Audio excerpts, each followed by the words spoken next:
আচ্ছা, আগের ক্লাসে তোমাদের প্রেসার গ্রেডিয়েন্ট ফোর্স এবং কোরিওলিসিস ফোর্স নিয়ে আলোচনা করেছি। তো আজকে তোমাদের উইন্ড মোশনের আরও যে ফ্যাক্টরগুলো আছে সেগুলো নিয়ে আলোচনা করছি। দেখো, ফার্স্ট হচ্ছে জিওস্ট্রপিক উইন্ড।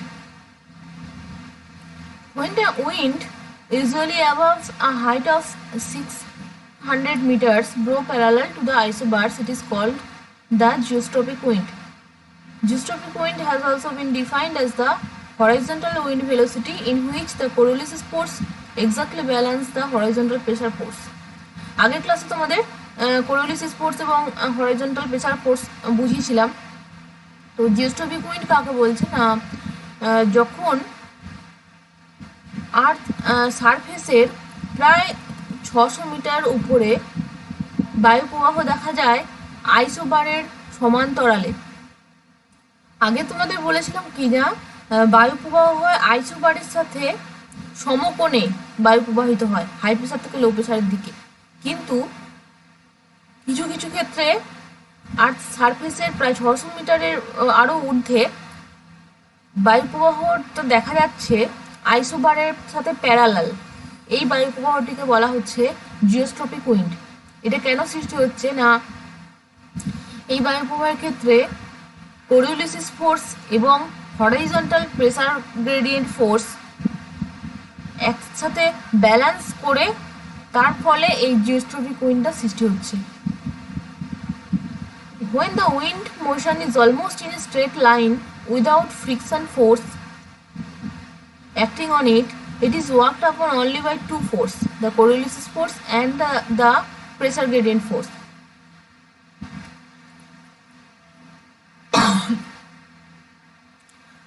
তো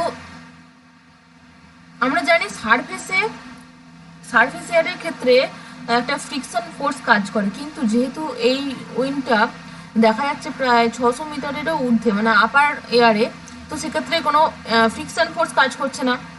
তাহলে এখানে দুটো ফোর্স কাজ করছে, একটা হচ্ছে কোরিওলিস ফোর্স এবং আরেকটা হচ্ছে pressure gradient force. This force are equal and are directed to right angles to the wind. এই দুটো ফোর্স প্রায় ইকুয়াল বা সমান শক্তি সম্পন্ন, এবং দুটো ফোর্সই উইন্ডের সাথে সমকোণে প্রভাব বিস্তার করে। কিন্তু এই কোরিওলিস ফোর্স এবং প্রেসার গ্রেডিয়েন্ট ফোর্স একটা অপরটার অপোজিট ডিরেকশনে কাজ করে। দেখো এই ছবিটা, এদিকে হচ্ছে লো প্রেসার, এদিকে হাই প্রেসার। তাহলে এখানে বায়ু প্রবাহটা হওয়ার কথা ছিল হাই প্রেসার থেকে লো প্রেসারের দিকে, কিন্তু এখানে দেখো বায়ু প্রবাহ হচ্ছে প্রায় আইসোবারের সাথে প্যারালাল। এক্ষেত্রে দেখো প্রেসার গ্রেডিয়েন্ট ফোর্স কাজ করছে লো প্রেসারের দিকে, যেহেতু এদিকে হাই প্রেসার থেকে লো প্রেসারের দিকে প্রেসার গ্রেডিয়েন্ট ফোর্স কাজ করে, তো সেক্ষেত্রে দেখতে পাচ্ছি প্রেসার গ্রেডিয়েন্ট ফোর্সটা লো প্রেসারের দিকে, এবং কোরিওলিস ফোর্স যেহেতু বায়ু প্রবাহের সাথে সমকোণে কাজ করে, বা কোরিওলিস ফোর্স হাই প্রেসারের দিকেও কিছুটা কার্যকরী হয়। তো এইখানে আমরা বায়ু প্রবাহটা দেখতে পাচ্ছি, এই দুটো এই প্রেসার গ্রেডিয়েন্ট ফোর্স এবং কোরিওলিস ফোর্সের মধ্যে ব্যালেন্স সৃষ্টি হওয়ার ফলে জিওস্ট্রপিক উইন্ডটা প্রবাহিত হচ্ছে আইসোবারের সাথে parallelly. Since the Coriolis force is proportional to wind speed, it intensifies with the acceleration. Ultimately, the wind is directed to the extent that it starts blowing parallel to the isobar. যেহেতু Coriolis force wind স্পিডের সাথে proportional, যত wind speed বাড়বে Coriolis ফোর্সও তত বাড়বে, তাই এটা বায়ুর গতিবেগকে আরো ত্বরান্বিত করছে। এই কারণেই এই জিওস্ট্রপিক উইন্ডটা প্রায় আইসোবারের সমান্তরালে প্রবাহিত হচ্ছে। The pressure gradient force is directed towards the area of low pressure and the Coriolis force directed towards the area of high pressure. এই আগের ছবিটাতে দেখলে যে প্রেসার গ্রেডিয়েন্ট ফোর্স কার্যকরী হচ্ছে লো প্রেসারের দিকে এবং কোরিওলিস ফোর্স কার্যকরী হচ্ছে হাই প্রেসারের দিকে। When the two opposing forces are equal in magnitude, the wind will continue to flow parallel to the isobar. এই যে দুটো ফোর্স কোরিওলিস ফোর্স এবং প্রেসার গ্রেডিয়েন্ট ফোর্স, দুটো ফোর্সের ম্যাগনিটিউড বা প্রায় সমান শক্তি সম্পন্ন দুটো ফোর্স, কিন্তু তারা একে অপরের অপোজিট ডিরেকশনে কাজ করছে, তাই জন্য বায়ু প্রবাহটা আইসোবারের সমান্তরালে প্রবাহিত হচ্ছে, কেননা এখানে একটা ব্যালেন্স সৃষ্টি হচ্ছে। Here, a balance is reached between these two opposing forces and is maintained further so that the wind continues to flow parallel to the isobar. এই দুটো অপোজিং ফোর্সের ক্রিয়ার ফলে দুটোর মধ্যে একটা ব্যালেন্স সৃষ্টি হচ্ছে। এই ব্যালেন্স সৃষ্টি হওয়াটাই এই বায়ু আইসোবারের প্যারালালি বায়ু প্রবাহের প্রধান কারণ। এই যে একটা ইকুইলিব্রিয়াম কন্ডিশন সৃষ্টি হচ্ছে, the state of equilibrium reached by two opposing force is called geographic balance. এই যে ইকুইলিব্রিয়াম কন্ডিশনটা সৃষ্টি হচ্ছে দুটো অপোজিং ফোর্সের মাধ্যমে, এটাকে আমরা বলতে পারি জিওগ্রাফিক ব্যালেন্স।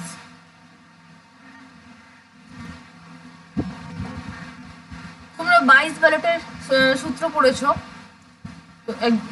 বাইস ব্যালট ছিলেন ডাচ মিটেরোলজিস্ট, যিনি 1857 এই সূত্রটি ফর্মুলেট করেন, যেখানে তিনি দেখিয়েছেন প্রেসার ডিস্ট্রিবিউশন এবং উইন্ড ডিরেকশনের সাথে একটা রিলেশন আছে, যেটাকে বলা হচ্ছে বাইস ব্যালটস ল। তো এই সূত্রটা কি বলেছেন না, in the northern hemisphere if you stand with your back in the wind there will be low pressure to the left and high pressure to your right. Northern হেমিস্ফিয়ারে যখন আমরা বায়ু প্রবাহের দিকে পিছন দিক করে দাঁড়াবো, তখন আমাদের যেদিকে বায়ু প্রবাহ হচ্ছে তার লেফট হ্যান্ড সাইডে দেখা যাবে লো প্রেসার এবং রাইট হ্যান্ড সাইডে দেখা যাবে হাই প্রেসার। আবার in the southern hemisphere the Coriolis force being to the left the situation is reverse.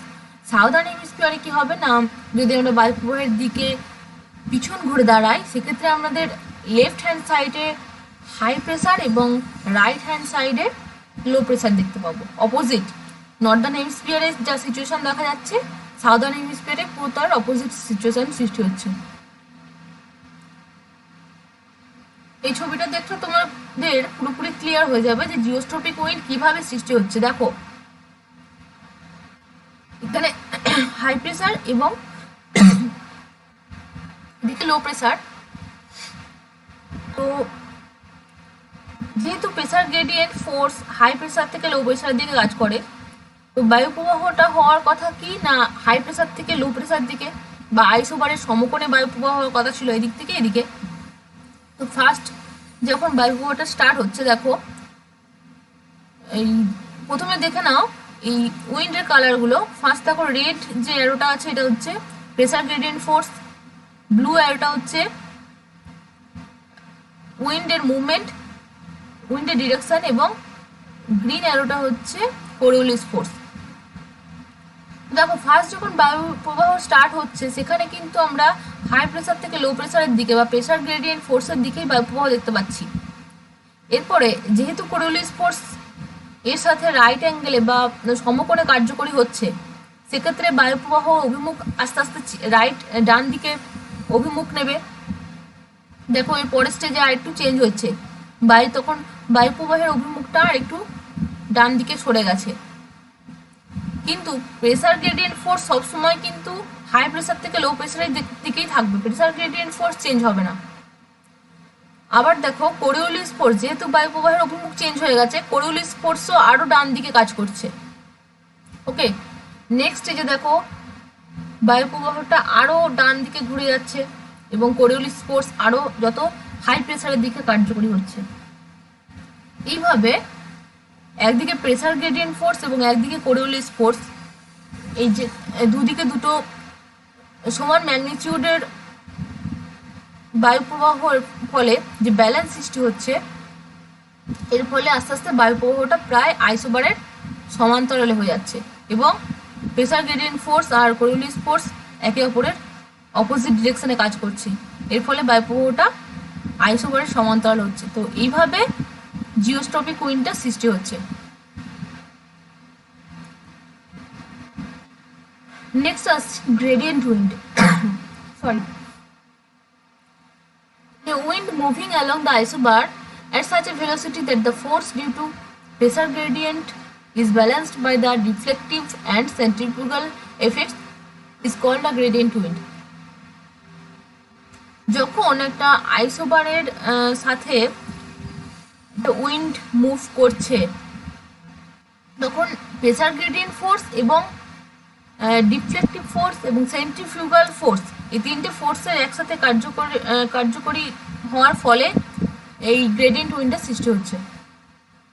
আরেকভাবে বলা যায় যে gradient wind refers to the horizontal wind velocity in which balance is achieved between the Coriolis force, pressure force and centrifugal force। তাহলে এই Coriolis force, pressure gradient force এবং centrifugal force এই তিনটে ফোর্সের কার্যকরী ক্ষমতার কারণে এই গ্রেডিয়েন্ট উইন্ডের সৃষ্টি হচ্ছে। তিনটে বায়ুপ্রবাহের তিনটে ফোর্সের জন্য যে ব্যালেন্স সৃষ্টি হচ্ছে সেটাই হচ্ছে গ্রেডিয়েন্ট উইন্ড। এবার দেখো নর্দার্ন হেমিস্ফিয়ারে কি হচ্ছে না, in the northern hemisphere where the Coriolis force reflect the wind motion to the right, the resultant wind blows clockwise about a high. Northern হেমিস্ফিয়ারে যখন একটা হাই প্রেসারের চারদিকে যে আইসোবার বা সার্কুলার আইসোবার, সেই আইসোবারের সমান্তরালে যখন বায়ুপ্রবাহ হবে তখন সেই বায়ুপ্রবাহটা হবে ক্লকওয়াইজ। আবার নর্দার্ন হেমিস্ফিয়ারে একটা লো প্রেসারের সাপেক্ষে যখন বায়ুপ্রবাহ হবে সেটা হবে অ্যান্টি ক্লকওয়াইজ। এটা সবসময় মাথায় রাখবে যে নর্দার্ন হেমিস্ফিয়ারে লো প্রেসারের বায়ুপ্রবাহ হবে অ্যান্টি ক্লকওয়াইজ এবং হাই প্রেসারের সাপেক্ষে বায়ুপ্রবাহ হবে ক্লকওয়াইজ।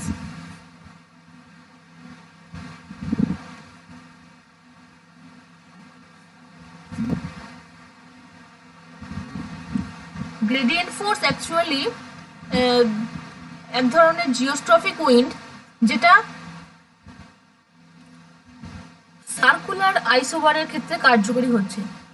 দেখো এখানে একটা লো প্রেসার সেল দেখা যাচ্ছে, তো এই আইসোবারগুলো সার্কুলার, এখানে কিছুটা অংশ দেওয়া আছে, অ্যাকচুয়ালি আইসোবারগুলো সার্কুলার। ওকে, তো এই লো প্রেসারের সাপেক্ষে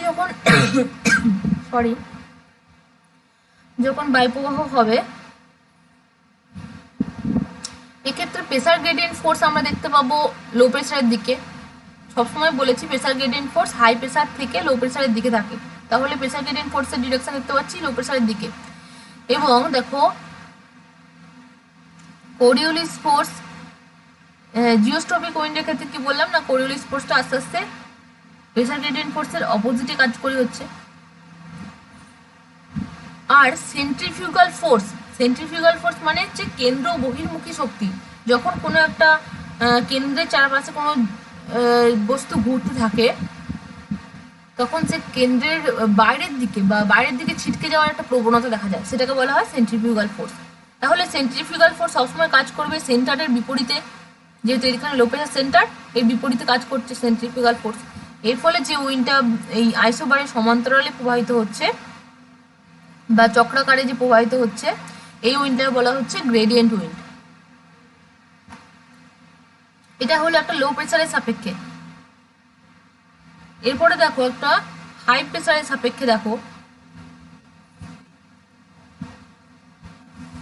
আগেরটা দেখো লো প্রেসারের সাপেক্ষে কি বলেছিলাম না, নর্দার্ন হেমিস্ফিয়ারে লো প্রেসারের সাপেক্ষে বায়ুপ্রবাহটা হয় অ্যান্টি ক্লকওয়াইজ, যেহেতু এই যে গ্রেডিয়েন্ট উইন্ড প্রবাহিত হচ্ছে এদিক থেকে এদিকে, তাহলে এটা দেখা যাচ্ছে একটা অ্যান্টি ক্লকওয়াইজ সার্কুলেশন।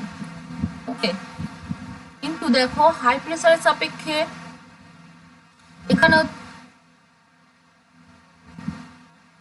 দেখো প্রেসার গ্রেডিয়েন্ট ফোর্স কাজ করছে সেন্টারের বিপরীত দিকে, বিকজ এখানে হাই প্রেসার সেল, তার মানে এদিকে লো প্রেসার সেল, তাহলে হাই প্রেসার থেকে অবশ্যই লো প্রেসারের দিকে প্রেসার গ্রেডিয়েন্ট ফোর্স কাজ করবে এবং সেন্ট্রিফিউগাল ফোর্সও অপোজিটে, তাহলে কোরিওলিস ফোর্স কাজ করবে হাই প্রেসারের দিকে। আগেরটার সাথে ডিফারেন্সটা দেখো ভালো করে, সেন্ট্রিফিউগাল ফোর্স সবসময় কেন্দ্রের বিপরীতেই আছে, কিন্তু প্রেসার গ্রেডিয়েন্ট ফোর্স দেখো এখানেও সেন্টারের দিকে, কারণ হচ্ছে সেন্টারের দিকে লো প্রেসার, আর এক্ষেত্রে হচ্ছে প্রেসার গ্রেডিয়েন্ট ফোর্স সেন্টারের বাইরের দিকে, কারণ লো প্রেসারটা আছে বাইরের দিকে। ওকে, এই ক্ষেত্রে বায়ু প্রবাহটা হবে ক্লক ওয়াইজ। দেখো এইদিকে যাচ্ছে গ্রেডিয়েন্ট উইন্ড, তাহলে বায়ু প্রবাহের গতিপথটা হচ্ছে প্রায় ক্লক ওয়াইজ। একটা হাই প্রেসারের সাপেক্ষে নর্দার্ন হেমিস্ফিয়ারে হাই প্রেসার সাপেক্ষে বায়ু প্রবাহটা হবে clock wise.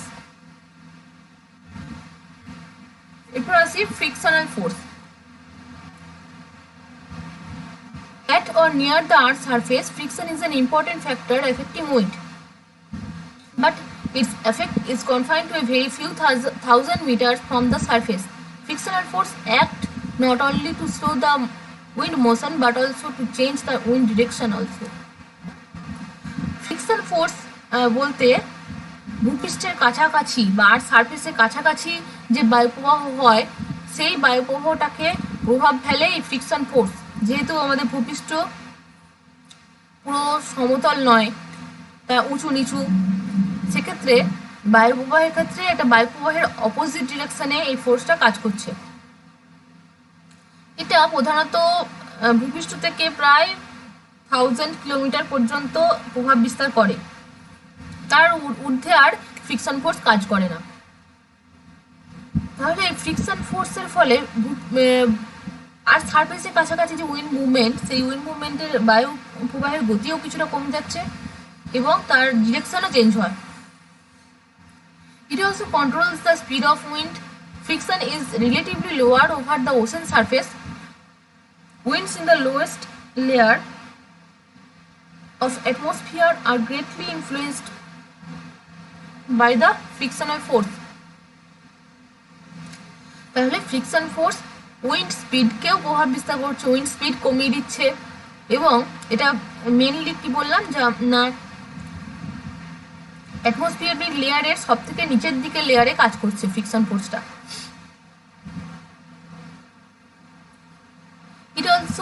It has also been noted that the effect of friction is reduce the wind speed. তাহলে উইন্ড স্পিডটাকেও এই ফ্রিকশন ফোর্স কমিয়ে দিচ্ছে। At about 1000 meters from the ground, the effect of frictional force becomes too small and therefore the winds are very nearly equal to the geostrophic wind. আর সারফেসের প্রায় 1000 metre ঊর্ধ্বে সেখানে কিন্তু আর friction force ক্ষমতা আস্তে আস্তে কমে যাচ্ছে, ফ্রিকশন ফোর্স সেখানে একদম কম বা দেখাই যায় না বললেই চলে। তো সেই জন্য এই অঞ্চলে বা 600 মিটার থেকে এই 1000 মিটারের ঊর্ধ্বে সেখানে আর ফ্রিকশন ফোর্স কার্যকরী হয় না, তো ওই জন্য ওখানে জিওস্ট্রপিক উইন্ড দেখা যায়। দেখো এই ছবিটা,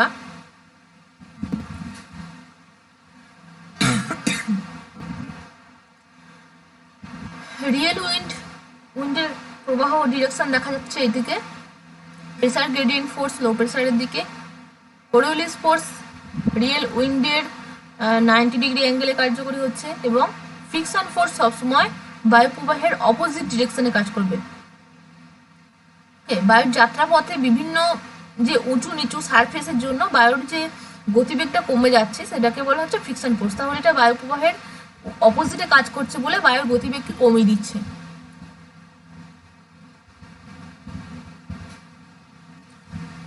নেক্সট দেখো centrifugal action of wind. Centrifugal action মানে কি বলছিলাম, কেন্দ্র বহির্মুখী শক্তি।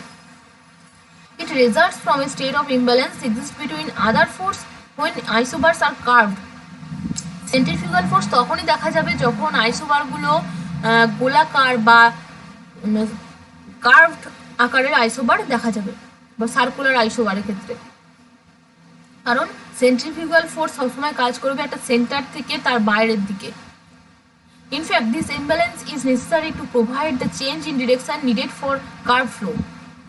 এই সেন্ট্রিফিউগাল ফোর্সও প্রয়োজন, বিকজ একটা সেন্টারের চারদিকে বায়ু যে চক্রাকারে প্রবাহিত হয় সেই প্রবাহটাকে ত্বরান্বিত করার জন্য এই সেন্ট্রিফিউগাল ফোর্সের অনেক ভূমিকা আছে। The Coriolis force is a factor which operates forcefully when there is a high velocity wind with a small radius of curvature, as is small sized violent tropical storms. Let us recall it acts as a direction radically outward from the center of curvature of the wind's path. দেখো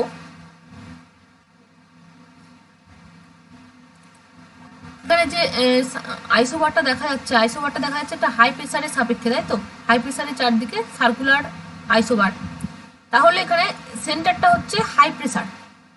এক্ষেত্রে সেন্টারের sorry সেন্টারের opposite ডিরেকশনে কাজ করবে centrifugal force.